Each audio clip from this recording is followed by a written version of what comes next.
എനിക്ക് ഏറ്റവും വേണ്ടപ്പെട്ട വീഡിയോകളും അതുപോലെ തന്നെ വേണ്ടപ്പെട്ട ആൾക്കാർ മാത്രമാണ് ഇവിടെ കൂടിയുള്ളത് എനിക്കറിയാം. പക്ഷെ ഇവിടെ നിങ്ങൾ കൈയടിക്ക് ദാരിദ്ര്യം കാണിക്കരുത് പ്ലീസ്. ഓക്കെ, നിങ്ങളുടെയൊക്കെ പ്രോത്സാഹനമാണ് നമ്മൾ അങ്ങോട്ടുള്ള പടത്തിന്റെ പ്രൊമോഷനും കാര്യങ്ങളൊക്കെ. അപ്പൊ നമ്മുടെ വീഡിയോ കാര്യങ്ങളൊക്കെ നിങ്ങൾ ഞാൻ അഭിനയിക്കുമ്പോൾ ഫേസ് ചെയ്ത ഏറ്റവും വലിയ കോമ്പറ്റീഷൻ ആയിരുന്നു ഞങ്ങളുടെ പവില. ഭയങ്കര ആക്ട്രസ്, ഭയങ്കര മത്സരമാണ്. എന്തായാലും ഞാൻ കണ്ടപ്പോൾ തുറന്നു പറയാം, ഒരുപാട് സീനുകൾ വളരെ വളരെ മനോഹരമാണ്. പിന്നെ പ്രശാന്ത് ചെയ്ത ഒരു 70 ഡയലോഗ് സത്യം പറഞ്ഞാൽ ഞാൻ കരഞ്ഞുപോയി. ഞാൻ ഇവരോടൊക്കെ പറഞ്ഞിട്ടുണ്ട്, കരഞ്ഞുപോയി സത്യം. ഞാൻ പറഞ്ഞത് സെൻറ്റി നന്നായി പറഞ്ഞോളെ. അതുപോലെ തന്നെ ഇതിന്റെ കോമഡി സൂപ്പർ. അപ്പോൾ ചിത്രയുടെ PPT ഒന്ന് കൊടുത്തു നമുക്ക് ഇല്ല? ഓക്കെ. അപ്പോൾ ചിത്രനായകന് 2 വാക്ക് സംസാരിക്കാം. അതിനുശേഷം നമ്മുടെ ഈ പടത്തിൽ അഭിനയിച്ച കുറച്ച് പേരെ നമ്മൾ വേദിയിൽ ക്ഷണിക്കുന്നുണ്ട്. അവർക്ക് അത് ഞാൻ ഇടക്കിടക്കിന് പറയുന്നില്ല, അവരുടെ എല്ലാവരുടെയും ക്യാരക്ടർ ടീച്ചർ ഇപ്പം ലോഞ്ച്. ഓക്കെ, അപ്പോൾ 2 വാക്ക് സംസാരിച്ചാൽ പ്ലീസ്. എല്ലാവർക്കും നമസ്കാരം. നോലിവുഡ് ഫിലിംസിൻ്റെ ഈ തുടക്കയാത്രയിൽ ഒരു തുടക്കക്കാരിയാവാൻ സാധിച്ചതിൽ ഒരുപാട് സന്തോഷമുണ്ട്. അതിലെന്നെ അംഗമാക്കിയ നമ്മുടെ വയസ്സ് 30 എല്ലാ കുടുംബാംഗങ്ങൾക്കും, പ്രത്യേകിച്ച് ഷിജു ഏട്ടൻ, അജയ് ഏട്ടൻ, ഗുരുസ്ഥാനത്തുള്ള ഒരുപാട് ആൾക്കാരുണ്ട്. സത്യത്തിൽ ഇങ്ങനെ ഒരു വേദി ഞാൻ ആദ്യമായിട്ടാണ്. അതുകൊണ്ട് അതിൻ്റെതായ ഒരുപാട് ടെൻഷൻസ് ഉണ്ട്. ഇനി അങ്ങോട്ടും എങ്ങനെ ആവുമെന്ന് എനിക്കറിയില്ല. അതിന് ഒരുപാട് ടെൻഷൻ ഉണ്ട്. എല്ലാവരും ക്ഷമിക്കുക. എന്താ പറയേണ്ടതെന്ന് പറയുന്നത്, ഗുരുസ്ഥാനത്തിൻ്റെ ഉണ്ണിയേട്ടൻ, ഉണ്ണിരാജേട്ടൻ ചെറുപ്പം മുതൽ കാണുന്ന ഉണ്ണിയേട്ടൻ, അതുപോലെ പത്മകുമാർ സാർ, അദ്ദേഹത്തിൻ്റെ മൂവിയിൽ അഭിനയിക്കാൻ പറ്റി. ഞാൻ എൻ്റെ വയസ്സ് എത്രയെന്ന് പറയുന്നതല്ല, പക്ഷെ ഞാൻ TV കാണും, അതുപോലെ സിനിമ കാണും, ആസ്വദിക്കും. അങ്ങനെ ഒരു നല്ലൊരു ആക്ടർ ആവണമെന്നൊക്കെ മനസ്സിൽ കയറാൻ കാരണക്കാരായ കുറേ ആൾക്കാർ ഇവിടെ ഒരു സ്ഥാനത്തും സീനിയേഴ്സ് ആയിട്ടുള്ള ആൾക്കാരുണ്ട്.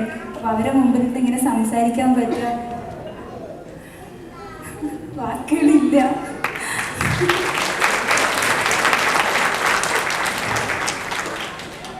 അതുപോലെ എൻ്റെ ബ്രിഗേഷേറിൻ്റെ സ്വന്തം ഭവിത അനിയത്തിയായി ഈ ക്യാരക്ടർ മുഴുവനും ചെയ്യാൻ പറ്റി. അതിനെ ഒരുപാട് സഹായിച്ചു ബ്രിഗേഷേട്ടൻ, പ്രശാന്ത് ഏട്ടൻ, അതുപോലെ എല്ലാവരും. എൻ്റെ ഹസ്ബൻഡായി അഭിനയിച്ച ഷിജു ഏട്ടൻ.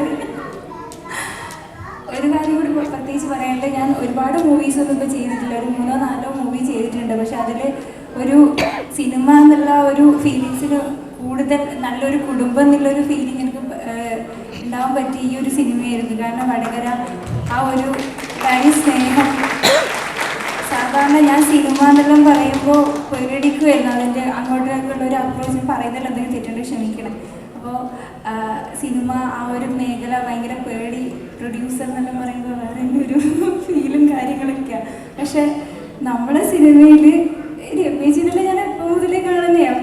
ഭയങ്കര സീരിയസായിട്ട് സരികേച്ചി, സത്യം ഒരു കാര്യം കൂടി പറയട്ടെ, നമ്മുടെ രമേശി സരികേച്ചിനെല്ലാം ഞാൻ കാണുമ്പോഴേ സിനിമയിൽ കാണുമ്പോഴെല്ലാം ഭയങ്കര എപ്പോഴും കരഞ്ഞു തൂങ്ങി കിടക്കുന്ന ഒരു ചേച്ചിമാരോ. പക്ഷെ കാണുമ്പോൾ എന്ത് ഭയങ്കര ചില്ല്, നല്ല സുന്ദരികളാണെന്ന് നേരിട്ട് കാണാൻ പറ്റിയവരെ. ഇത് സ്ക്രിപ്റ്റഡ് അല്ല, സത്യം. ഇതെന്താ അറിയോ, ആ സിനിമയിൽ അഭിനയിക്കാൻ പറ്റാത്തതിന്റെ ചെറിയൊരു അത് ഇത് ചെയ്യാൻ വേണ്ടി വെറുതെ പറഞ്ഞായിരിക്കും.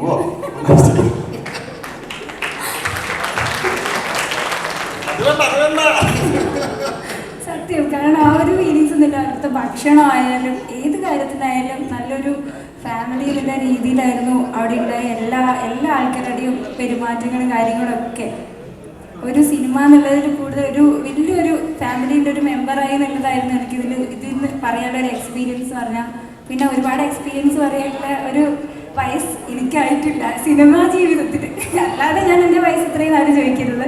അപ്പോൾ ഭവിതേനെ ഭവിതയാക്കാൻ സഹായിച്ച ചിത്രയെ ഭവിതയാക്കാൻ സഹായിച്ച എല്ലാവർക്കും, വയസ്സത്രയുടെ എല്ലാവർക്കും ഞാൻ എൻ്റെ നന്ദി, സ്നേഹവും ഈ വേദിയിൽ ഞാൻ അറിയിക്കുന്നു. Thank you.